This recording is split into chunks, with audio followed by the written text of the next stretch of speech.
Hello everyone, তোমরা সবাই কেমন আছো? আশা করি সবাই ভালো আছো, সুস্থ আছো, আর আমিও ভালো আছি। চলে এলাম আরও একটি নতুন ভিডিও নিয়ে। তো তোমরা ভিডিওটি প্রথম থেকে শেষ অবধি দেখতে থাকো, অবশ্যই ভালো লাগবে। তো অনেকদিন ভিডিও পোস্ট করা হয়নি, কারণ অনেকটা ব্যস্ত ছিলাম বলে অনেকদিন পোস্ট করতে পারিনি, তাই অনেকদিন পরে ভিডিও আপলোড করছি। তো চলো ভিডিওটা প্রথম থেকে শেষ অবধি দেখতে থাকো, আশা করি ভালো লাগবে তোমাদের। তো ভিডিওটা হচ্ছে কালী পূজার দিনকার ভিডিও। সকাল দিয়ে কোনো ভিডিও করতে পারিনি, অনেকটা ব্যস্ত ছিলাম বলে, তাই সন্ধ্যা থেকেই ভিডিওটা স্টার্ট করেছিলাম। তো সন্ধ্যাবেলায় আমি মুখে ফেস প্যাক লাগিয়েছিলাম। তো ফেস প্যাকটা তুলে তারপর তাড়াতাড়ি করে রেডি হয়ে গেছিলাম, কারণ কি কালী পুজোর দিন তো আমরা সবাই ঘরে মোমবাতি জ্বালাই। তো ওই জন্য আর কি তাড়াতাড়ি করে রেডি হয়ে পরে দেখো এই যে মোমবাতি জ্বালাচ্ছি। ঘরে আগে মোমবাতিটা জ্বালিয়ে নিই, তারপরে এখন আমাদের মন্দিরে যাব, বজরংবলীর মন্দিরে। তারপর আমাদের গ্রামের যে কালী মন্দির আছে সেখানে যাব। তো এত জোরে হাওয়া দিচ্ছিল যে মোমবাতিগুলো জ্বালাচ্ছিলাম, আবার মানে হাওয়াতে আবার নিভে যাচ্ছিলো। তো অনেক কষ্টে মানে মোমবাতিগুলো জ্বালিয়ে রেখেছিলাম, নিভে যাচ্ছে দেখো। ওইদিকে কতগুলো মোমবাতি মা জ্বেলেছে, আমি জ্বেলেছিলাম, তো ওগুলো নিভে গেছে। আর আমি দেখেছি একটা জিনিস, প্রত্যেক বছরই কালী পূজার দিনেই যখনই মোমবাতি জ্বালি মানে তখনই আর কি হাওয়াটা বেশি জোরে দেয়। তো এটা কিন্তু খুব বিরক্ত লাগে, মানে কি বলবো, মোমবাতি জ্বালানোর সময় যদি মোমবাতিগুলো ঠিক মতো জ্বলে আগুনটা দেখবে, তাহলে কিন্তু খুব ভালো লাগে। আর জ্বালাবো আবার যদি নিভে যায় হাওয়াতে, তখন দেখবে বিরক্ত লাগে। তারপরে এসে দেখো এখন দুয়ারে দিয়ে দিয়েছি, কম করে দিয়েছি, কারণ মানে বেশি আগুন দিলে যাওয়া আসা ধরো হচ্ছে, একটু থেকে ফালতু বিপদ।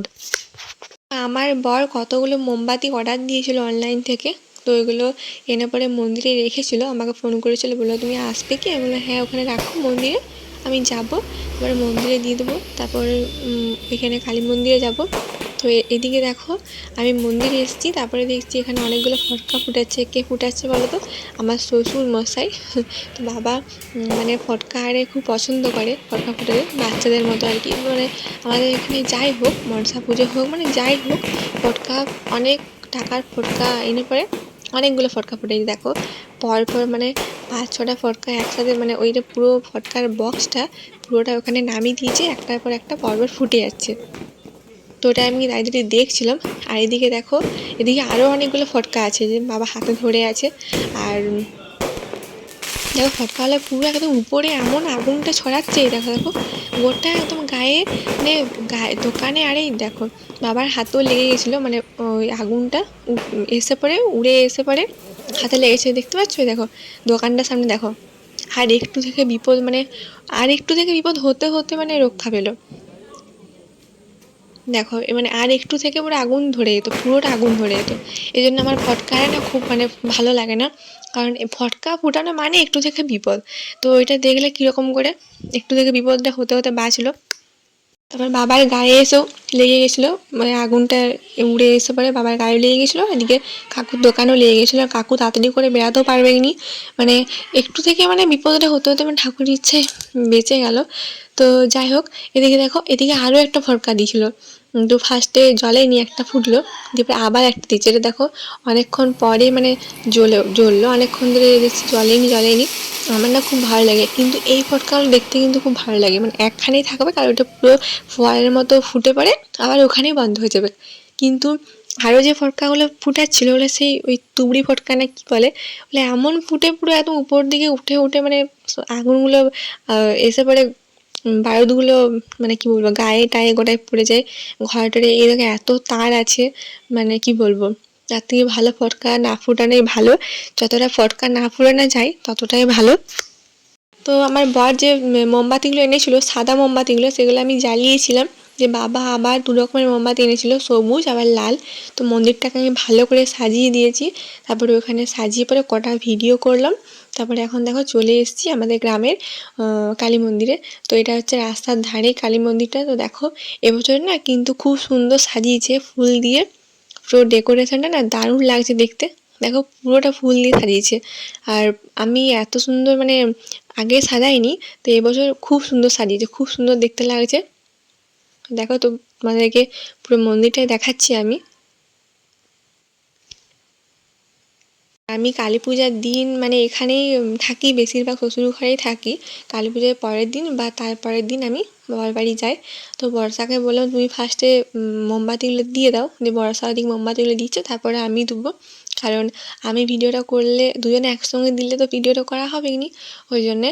তো এই দেখো এখানে শিব বাবার মূর্তি করা আছে, মানে একদম ইয়ের সঙ্গে দেওয়ালের সঙ্গে সেট করা আছে। আর এই যে বড় গেটটা দেখতে পাচ্ছ, ওইখানে হচ্ছে মা কালী থাকে। তো আমি এদিকে আগে মোমবাতিটা জ্বালিয়ে দিচ্ছি, তারপর একটা একটা করে সবখানে দিই, তারপরে শিব বাবার কাছে জ্বালাবো।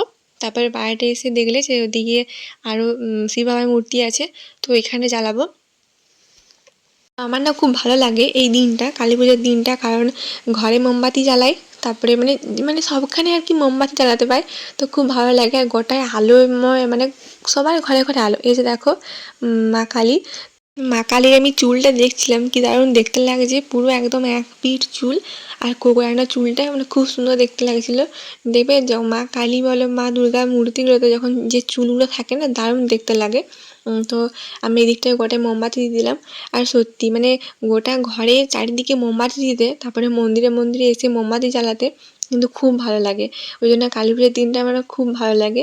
অমাবস্যা ঠিকই, একটু ভূতেরও ভয় লাগে, কিন্তু মানে এই প্রত্যেকটা ঘরে মানে বাতি জ্বালায়, প্রত্যেকটা ঘরে আলো জ্বলে, লাইট দেয়, যে লাইটগুলো জ্বলে ছোটো ছোটো লিচু লাইট, ও লাইটগুলো দেয়। সবাই মানে মোমবাতি জ্বালায়, প্রদীপ জ্বালায়, তো প্রত্যেকটা ঘর কিন্তু মানে আলোময় হয়ে থাকে। তো এটার জন্য খুব ভালো লাগে আমার। তো চলো যাই হোক, এখানে ভিতরটাতে মোমবাতি জ্বালালাম, এবারে বাইরে গিয়ে পরে জ্বালাবো। তো আমি তার আগে একটু প্রণাম করে নিচ্ছিলাম, একটু মন দিয়ে ঠাকুরকে ডেকে নিচ্ছিলাম।